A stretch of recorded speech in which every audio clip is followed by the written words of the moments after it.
Bagamat pasok na sa PBA Season 49 Commissioner's Cup Quarterfinals ang Meralco Bolts, hindi pa rin umano magpapakakampante si head coach Luigi Trillo, lalo na't punteriya nila na makakuha ng magandang pwesto sa playoffs. Yan ang ulat ni teammate Daryl Oclares.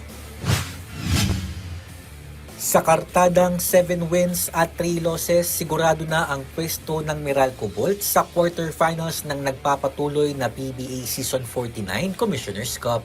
Huling pinatumba ng Meralco ang San Miguel Beermen nito lamang Sabado sa Candon City, Ilocos, matapos na maibulsa ng Bolts ang 100-93 na panalo na kalakip ang tiket papasok sa playoffs. Sa panayam naman ng PTV Sports kay Meralco head coach Luigi Trillo, binigyang diin niya na mananatili ang kanilang focus sa uli nilang mga laro, lalo na't ito ang magdidikta ng kanilang pwesto sa quarterfinals.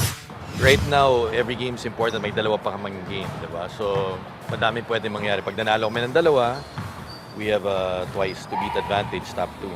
Pag nanalo ng isa, top 6.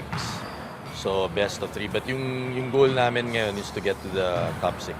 Ayon pa kay Trillo, hindi pa umano buo ang lakas na ipinatakita ng Bolts dahil hindi pa kompleto ang kanilang roster. I don't think na we're playing at a good level, diba? Makikita mo naman may mga pagkukulang pa yung mga player. Nag-start kami noong season, madaming injuries.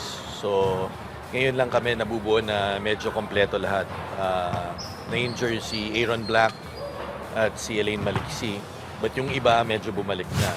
Ang mga huling mga kalaban ng Bolts bago sumapit ang playoffs ay ang Barangay Ginebra San Miguel sa January 29 at ang Magnolia Hotshots sa January 31. Daryl Oclares para sa Atletang Pilipino, para sa Bagong Pilipinas.